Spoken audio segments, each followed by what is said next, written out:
Muchas gracias al comité organizador por invitarme a participar del eh, 17 Congreso Internacional de Cardiología, Cardiolivre 2024. Para mí es un placer y aprovecho a saludar a mis amigos y compañeros de la Sociedad Interamericana de Cardiología en esta mesa conjunta.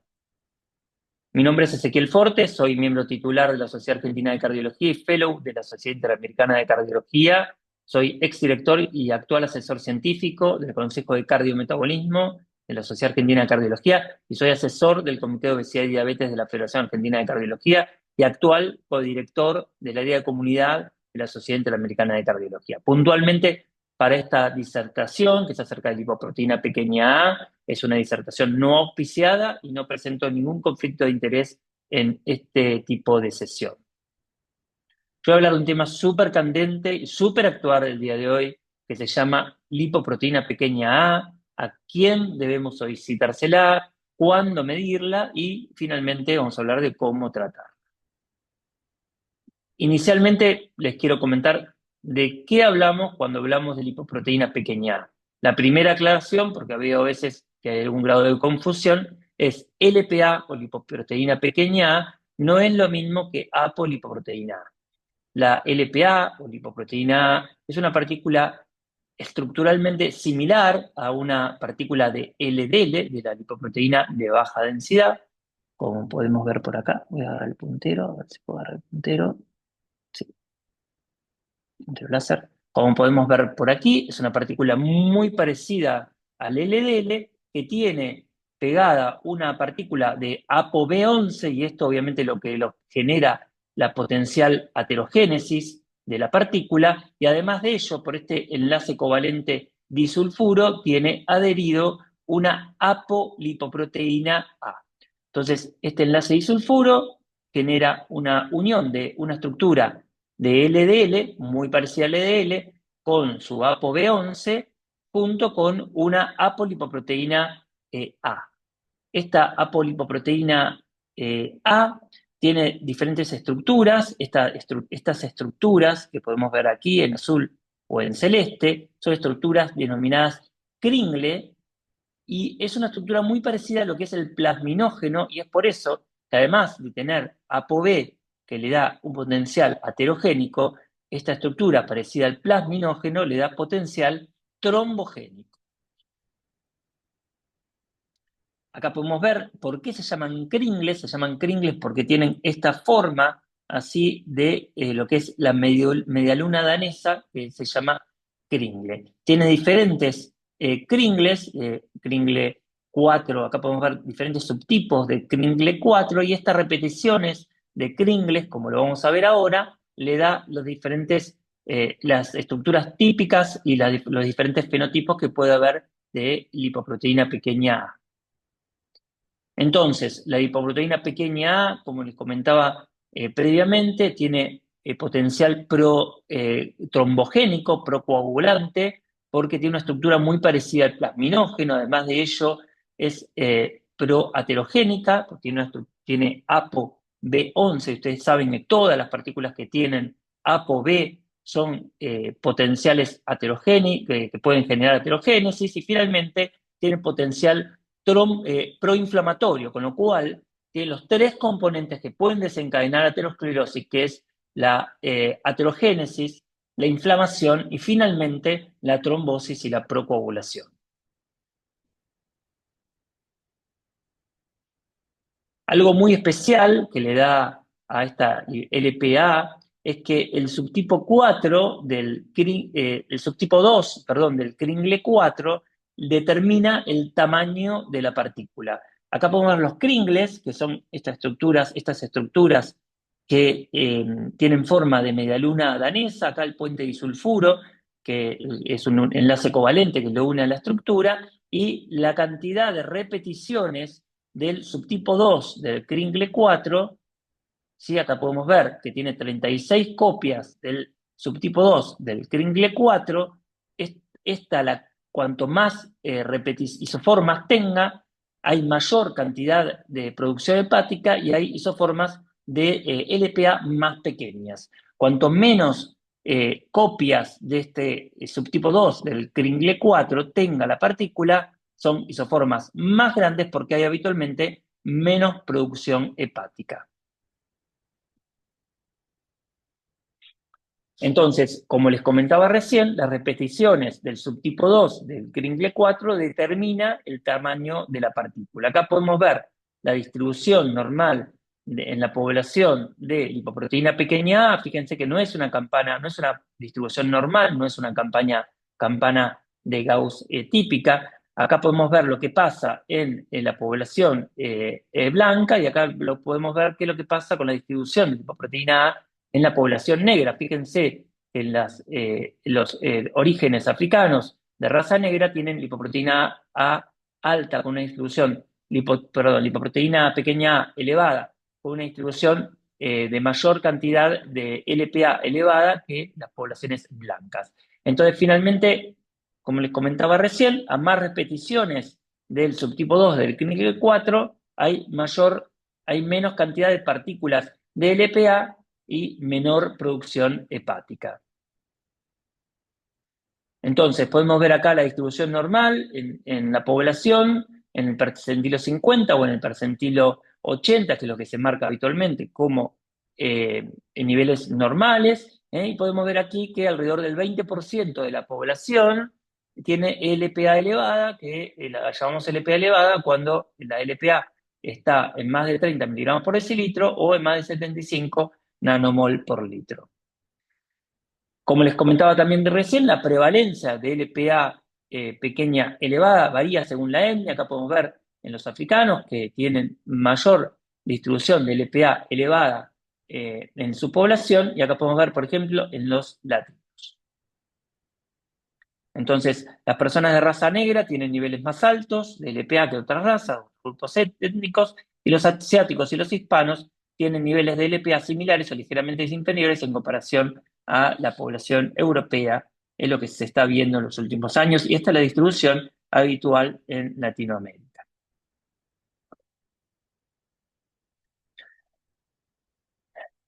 ¿Por qué es de interés la lipoproteína pequeña A? Porque genera enfermedad cardiovascular. Acá vemos la distribución en individuos blancos y en individuos negros, y vemos que tanto en individuos blancos o individuos negros, a medida que aumenta la lipoproteína pequeña A, aumenta el riesgo de tener eventos cardiovasculares. Y fíjense que esto es un aumento totalmente lineal, principalmente en prevención primaria, 415.000 individuos testeados. Fíjense cómo aumenta el riesgo cardiovascular. No es lo mismo tener una LPA de 400 que tener una LPA de 100. A mayor cantidad de LPA elevada que tengan nuestros pacientes, más riesgo cardiovascular va a tener.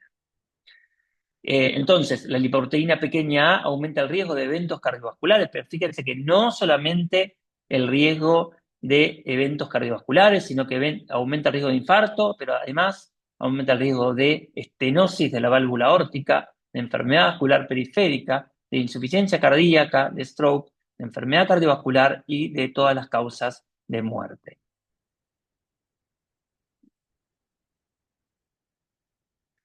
¿Por qué es importante detectar pacientes con lipoproteína pequeña A? Porque la lipoproteína pequeña A está determinada genéticamente en el 90% de su producción. O sea, solamente el 10% puede llegar a tener una variación.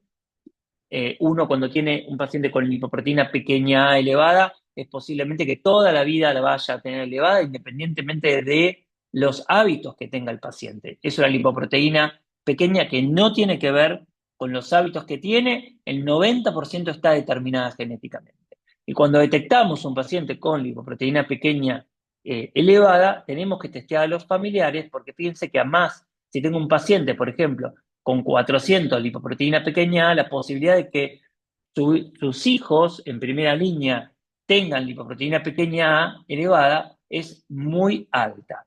Con lo cual se recomienda realizar un screening en cascada de los familiares que uno detecta que tienen lipoproteína pequeña A elevada. Incluso, fíjense, en los familiares de segundo grado también se puede detectar una correlación entre las personas que tenían lipoproteína pequeña elevada y la familia, tanto de primer grado, como podemos ver acá, como familiares de segundo grado, y como podemos ver acá también, a mayor lipoproteína A tenga el individuo, más riesgo que su descendencia tenga lipoproteína pequeña a elevada. ¿Por qué es importante determinar la lipoproteína pequeña A y cómo eso nosotros lo llevamos a la clínica? Bueno, fíjense que acá tenemos individuos de bajo riesgo, de mediano riesgo o de alto riesgo con diferentes niveles de lipoproteína pequeña A. A mayor lipoproteína pequeña A, independientemente del riesgo del paciente, en todas las categorías de riesgo me aumenta el riesgo cardiovascular. Entonces podemos ver acá que si uno determina solamente con la calculadora de riesgo habitual que pueden utilizar en el consultorio clínico, estamos subestimando el riesgo de nuestros pacientes si tendría lipoproteína pequeña elevada. Incluso en los pacientes de alto riesgo, fíjese el salto que pega entre niveles medios de lipoproteína A niveles altos de lipoproteína A. Hay un escalón acá muy importante, con lo cual no testear lipoproteína pequeña A, nos estamos perdiendo parte de la historia de riesgo cardiovascular de nuestros pacientes. Entonces, no contar con una determinación del EPA puede subestimar el riesgo del paciente. Y además de ello, cuando uno trata a estos pacientes, puede obviamente reducir también su riesgo cardiovascular. ¿Cuándo y a quién? Que eran un poco las preguntas que teníamos al principio de la charla. Bueno, hay diferentes guías de tratamiento, porque hoy por hoy, como es algo nuevo, todavía las guías de tratamiento no se ponen de acuerdo en a quién medir, cómo medir, cuándo medir. Entonces acá yo les traigo este artículo que podemos ver, lo que son las guías de las sociedades americanas que están aquí en azul, las guías de la sociedad canadiense, la guía de las sociedades europeas y la guía de la sociedad japonesa. Fíjense que en la sociedad japonesa del 2022 dice que no tiene ninguna indicación clara acerca de cuándo, a quién y por qué, pero acá nosotros podemos ver entonces las diferentes guías de los diferentes continentes y dice cuándo medir lipoproteína a quién medirla y por qué medirla, y ahora vamos a desglosar un poco todo esto. Entonces, ¿cuándo medirla? Bueno, hay algunas guías que dicen que hay que medirla al menos una vez en la vida, pero fíjense que otras guías dicen que no, pero estas son del 2018, 2019, 2020. Pero fíjense que las guías del 2021 para adelante dicen que por lo menos una vez en la vida deberíamos medir lipoproteína pequeña A. ¿En quién? Bueno, la mayoría de las guías y las guías más modernas nuevamente dicen que hay que medir una vez en la vida a todos los individuos mayores de edad. Principalmente, y acá no hay, esto es unánime, la decisión principalmente quienes tienen antecedentes familiares de enfermedad cardiovascular prematura, y esto tiene bastante sentido sabiendo que esto es una lipoproteína que está determinada genéticamente y que tiene herencia. ¿Eh? Por el otro lado, en pacientes con moderado a alto riesgo cardiovascular, nuevamente la mayoría de las guías la consideran, y finalmente algunas guías dicen en los pacientes que tienen mala respuesta a las estatinas, deberíamos medirla también. Por ejemplo, tengo un paciente que uno pone una estatina de alta intensidad y no baja el colesterol LDL como uno pensaría, es posible que ese pool de colesterol LDL que estamos midiendo tenga incluido algo de LPA y con las estatinas no lo estamos bajando. Entonces, tiene sentido que en esos pacientes de repente medir una lipoproteína pequeña. ¿Y por qué habría que medirla? Bueno, hay algunos pacientes que pueden tenerla muy elevada, como algunos casos clínicos que vamos a ver ahora más adelante. ¿Por qué también? Porque en algunas guías ya está incluida que esto reclasifica a los pacientes de riesgo borderline moderado o alto, y eso puede a veces decidir el tratamiento de repente con una estatina o cambiar el punto de corte, el target de colesterol LDL a donde uno va a llevar. Obviamente que cuando está elevada, lo que se recomienda hoy en día es optimizar el manejo de los otros factores de riesgo, y finalmente en algunas guías recomiendan identificar el riesgo vascular. O sea, yo tengo un paciente, o si yo mismo tengo 600 de lipoproteína pequeña A muy elevada, posiblemente tienen riesgo mis hijos de tenerla muy elevada, entonces uno debería hacer el screening en cascada. ¿Cómo la tratamos? Y acá la cosa más difícil, uno diría, bueno, primero, ¿se puede bajar la lipoproteína pequeña A? Si la bajamos, ¿el riesgo de eventos cardiovasculares se reduce? ¿Qué fármaco reduce el riesgo cardiovascular bajando lipoproteína pequeña A? Y finalmente, ¿la reducción farmacológica en el largo plazo no generará algún daño? Porque en realidad tampoco sabemos cuál es la función puntual de la lipoproteína pequeña A. Fíjense, acá podemos ver diferentes niveles de lipoproteína pequeña A, menos de 30, que sería normal, o más de 30, y un score de estilo de vida favorable, intermedio o desfavorable. Fíjense que independientemente de la lipoproteína pequeña A, los pacientes que menos riesgo tienen son los que tienen estilo de vida más favorable. O sea que esto es siempre para recordar que un estilo de vida saludable reduce el riesgo cardiovascular independientemente de que uno tenga lipoproteína pequeña A elevada. O sea, si uno tiene un paciente que tiene un estilo de vida muy saludable y de repente detecta que tiene una lipoproteína pequeña A elevada, tampoco hay que alarmarse demasiado.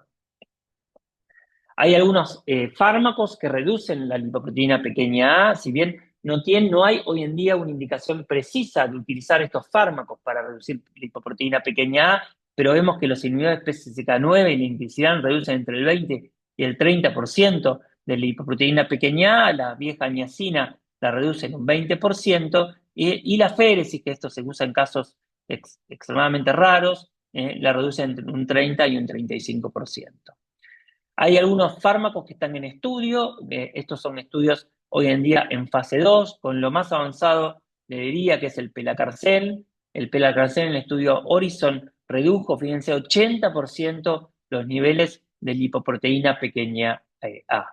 Entonces hay fármacos que están en desarrollo, anticuerpos antisentidos, silenciadores de ARN. Fíjense que los silenciadores de ARN, por ejemplo, el olpasiran, reduce 98% el pool de lipoproteína pequeña A, e incluso está el muvalaplin, es difícil el nombre, muvalaplin, que es una pequeña partícula que se toma por vía oral y reduce 65% los niveles de lipoproteína pequeña A. O sea que uno podría decir, que hasta a esta altura de la charla, que sí, la lipoproteína A es un marcador de riesgo cardiovascular, y ese marcador de riesgo cardiovascular es un marcador modificable farmacológicamente. Ahora, bajar la lipoproteína, ¿va a bajar el riesgo cardiovascular de nuestros pacientes? Bueno, en realidad que hoy en día no lo sabemos. Les cuento rápidamente dos pacientes de mi consulta, una mujer de 70 años con un infarto hace muchos años, 20 años atrás, tiene antecedentes familiares de enfermedad cardiovascular prematura, se operó de un bypass coronario hace 15 años, tiene insuficiencia cardíaca con fracción de eyección del 40%, está con rosuvastatina 40, ezetimibe 10 y bempedoico 180, y con la triple combinación no alcanza el objetivo que tiene que tener esta paciente, que tiene que tener menos de 55, tiene 80 de LDL, entonces le mido lipoproteína A y tiene 500 nanomoles por litro de lipoproteína pequeña A, y a esta paciente yo sí le pedí, si bien es una indicación off-label, le pedí inhibidores PCSK9 para alcanzar, primariamente para alcanzar mi objetivo de LDL, y además sé que los inhibidores PCSK9 van a ayudarla en reducción de la lipoproteína pequeña A, y además hay que hacer screening en cascada de la familia de esta paciente.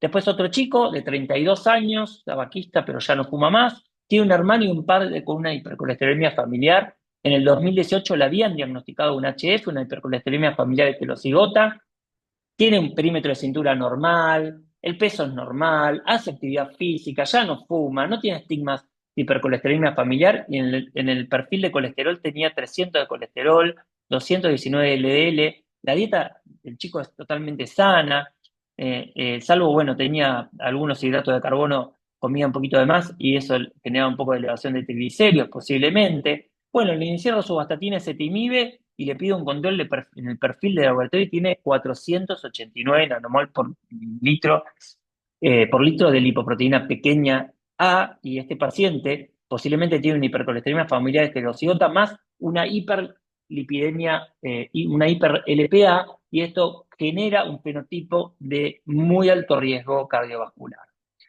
Hay un documento de posesión de la Sociedad Argentina de Lípidos sobre el EPA pequeña que dice que hay que medirla en todos los individuos, principalmente en estos que comentábamos recién, en el que tiene antecedentes de enfermedad cardiovascular precoz, que tiene escasa respuesta a la reducción del LDL con estatinas para hacer screening en cascada, en los pacientes con estenosis aórtica severa y si tiene una dislipidemia severa, por ejemplo, en la hipercolesterolemia familiar.